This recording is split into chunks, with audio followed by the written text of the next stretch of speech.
یه 700-800 کیلومتری از تهران دور شدیم تا به یکی از مناطق زیبا در غرب کشور برای ماهیگیری بریم.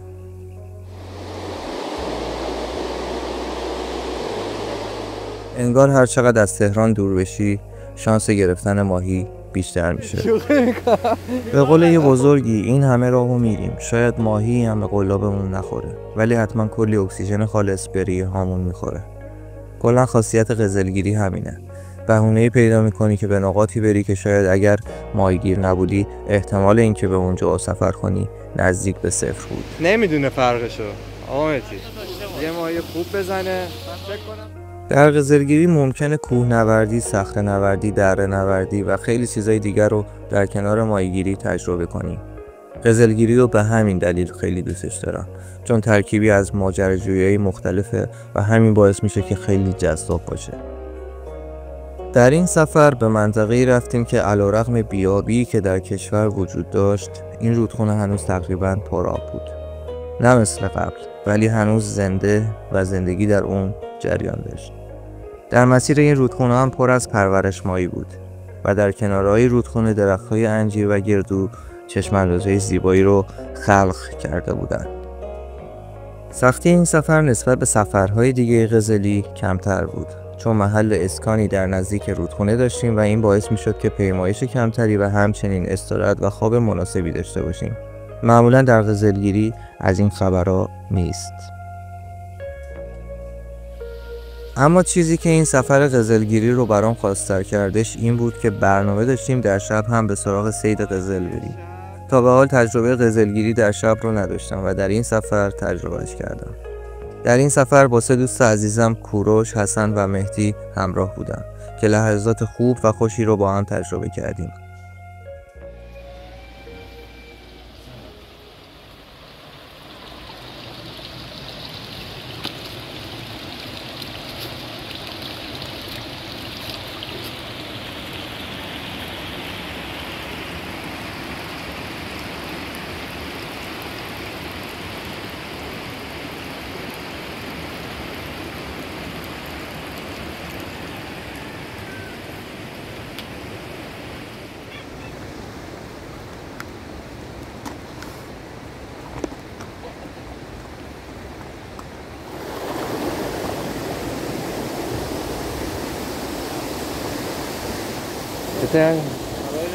نه ماهی رنگین کمون یه ماهی غیر بومیه که از پرورش ماهی فرار میکنه. کارشناسان معتقدن که حضور این ماهی در رودخونه به ماهی‌های بومی صدمه میزنه. به همین دلیل نیاز به رهاسازی این ماهی در هر سایزی نیستش. البته بعضیان میگن که در جایی که ماهی بومی یا بومیزاد حضور نداره میشه این ماهی رو به صورت بگیر و رها کن صید کرد. به هر حال ما در این سفر بگیر و بپز رو انتخاب کردیم.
حسن اگه داری میری اونور یه ذره کرم برای من بذار اینور.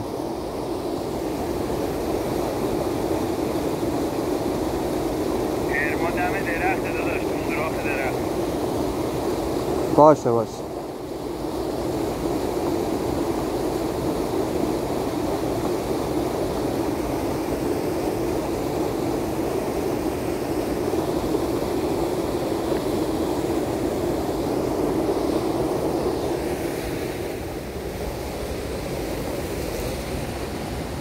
آقا ماهی ما رو نزن. اصلا حال ندارم دیگه. دارم میمیرم. سردرد عجیبی گرفتم.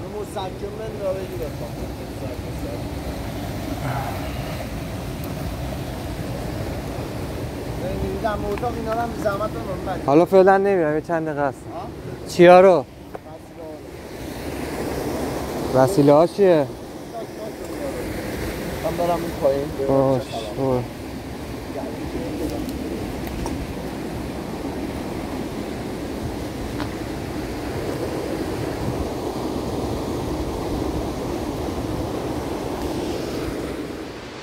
سلام دوستان، روزتون بخیر. ما یه برنامه قزلگیری ریختیم. برای پیدا کردن قزل‌های رنگی کمان معمولاً باید شما پرورش ماهی‌هایی که در مسیر رودخونه هستن رو پیدا کنید و در اون رودخونه‌ها در نزدیکی ورودی و خروجی ها میتونید تست کنید و هر جایی که هستید ممکنه که این پرورش ماهی‌ها باشند و این باعث میشه که اون فراری ماهی‌ها قابل صید باشه. اول هفته آنفولانزای شدیدی گرفتم و فکر نمی کردم که آخر هفته حتی بتونم بیام اینجا. تقریبا خوب شدم، ولی در حین این برنامه سردرد خیلی شدیدی گرفتم که تا حالا تجربهش نکرده بودم. به قدری سردرد داشتم که اصلا حتی برام جابجا شدن سخت بود. در هر حال به ماهیگیری ادامه دادم، ولی زیاد نمیتونستم حرکت کنم.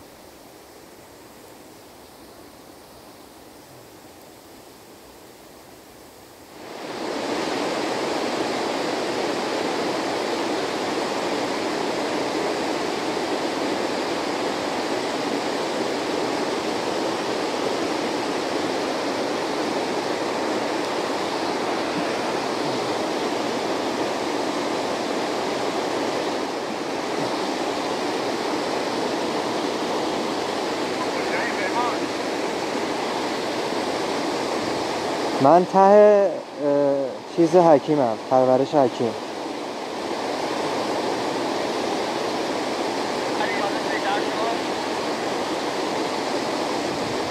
نه سردرد دارم، همینجا نشستم، زیاد نمیتونم حرکت کنم، خیلی سردردم شدیده، ولی همینجا نشستم اوکی ام. مسکن بنداز. حالا باشه حالا وقت نهار میام میندازم، حالا معدم خالیه.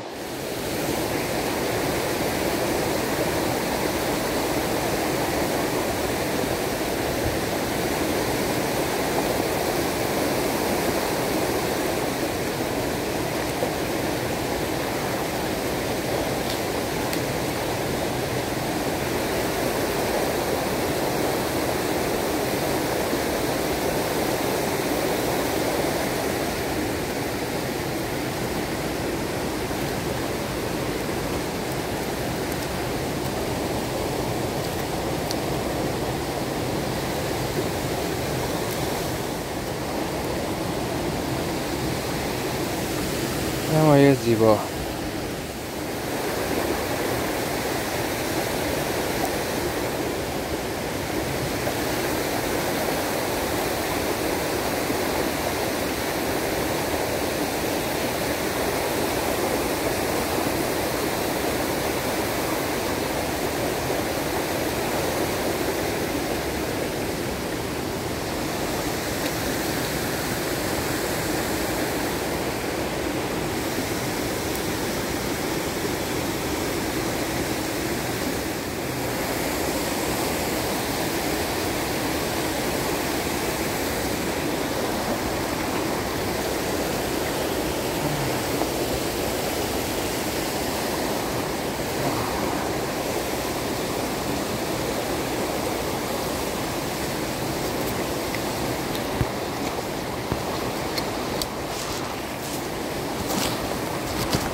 وقت نهار شد.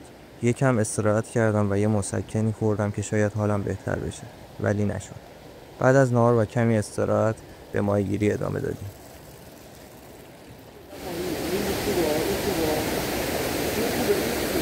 دارم میگیرم ازت پاک کنی دارم بگیرم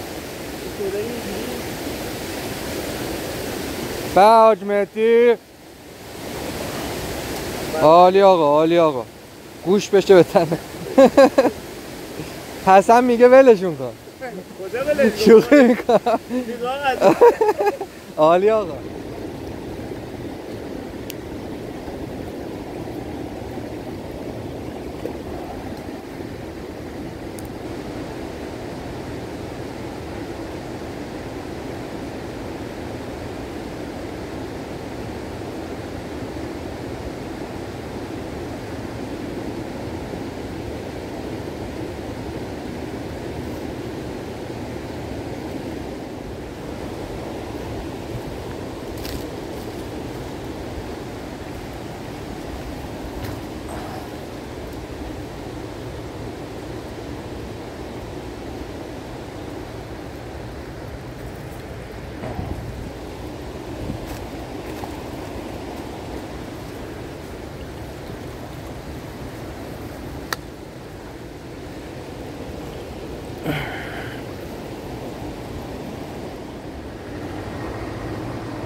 یکم قبل از تاریک شدن هوا اومدم برای استراحت تا بتونم برای ماهیگیری تو شب بیدار بمونم.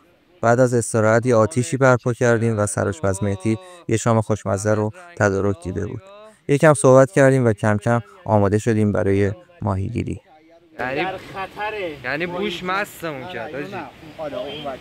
رسول عزیز آماری استاد گرامی از سفره ویدئومون هم بگیر. ببین یعنی اشغال هزینه دارم. واقعا پایمون رو نگاه کن. به به این پایمون باعث میشه سیخمون یه دست با میسته. عالی شد آجی، شبیه شیشلیک شد آجی. آره بابا سر نمیخوره. حسن آقا ارضا شده دیگه، صاحبش رو زده داره فرصت میده به جوونا. نشون بده، چوب هم نشون بده گذاشتم اونجا نگن. چوب نکن. آقا مهدی هم که داره غذادهی و تومه پاشی میکنه. آقا مهدی یه ذره غذا برای ما هم بریم. آقا داره ازش فیلم میگیره به خاطر اون چیز کردن. دمت گرم. دو تا قله آقا مهدی اولین ماهی رو زد. هدلایت تو خاموش کن فقط. من هدلایت من میزنم.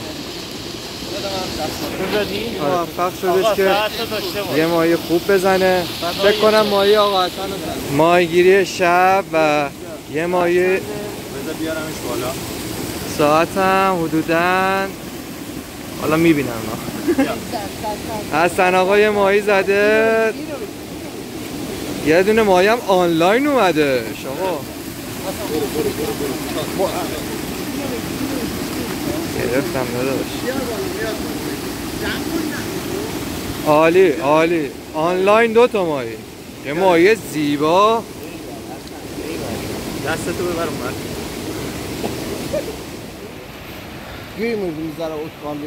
یه شب زیبا پر از آرامش در کنار دوستان. طبق معمول آقا مهدی زحمت کشیده و یه ماهی کبابی عالی. حسن هم اونجا همراهیش میکنه. به به به به. خدایی چه لذتی از این بالاتر. واقعا انگار که لذت صدای آب، قلیون، ماهی کبابی، چای آتیشی، آب و می ناب. برام جالب بود که تو شب سایزهای بهتری گرفتیم. منم تونستم 2 تایی بگیرم که سایزش بهتر از ماهیایی بود که تو روز گرفتم.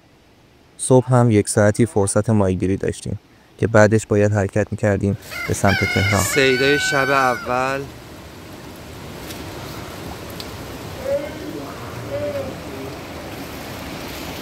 برابچ حکیم رفت بخوابه. حسن آقا پاتک زد. به به به به به به. بقیه‌شون شاسی ها خورده است. اینو نگاه. این 2 رنگ داشت. ماشاءالله ماشاءالله. عجب.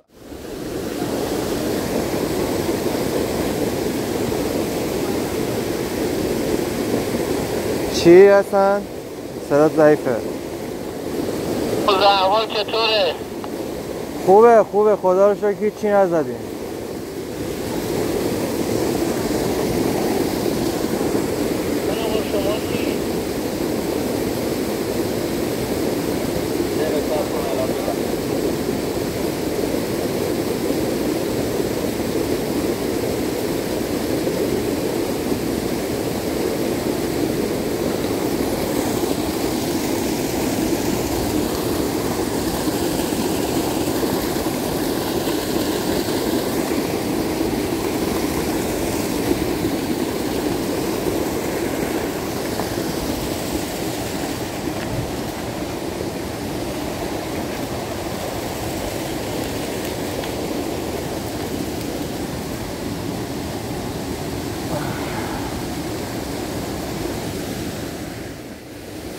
بیسیم زدن که تو بیسیم گفتی که بیسیم دسته دست کیه؟ او اول بود. خب صدای تو نیومد. صدای تو نیومد. آقا دست کن. ارتفاع 2 متری. دست خوش. رفتم پایین تمام خیس شدم. عالی آقا عالی. بیا آقا بیا سریع فقط دستاتونو بشوریم. نمیخوایم دستامون رو بشوریم. ما ماهی نگرفتیم. دستم کثیف نیست. در میاد اون یکی در میاد. از اون برنامه‌ای بود که دوست داشتم تموم نشه. کلی خاطره خوش رقم زدیم. اینجا حتی موبایل آنتن نمیداد و چند روزی و دور از فضای مجازی بودیم. توی هوای پارک نفس کشیدیم، از دغدغه‌ها و روزمرگی‌ها دور شدیم و با کلی انرژی خوب به تهران برگشتیم. تا سفری دیگه، بدرود.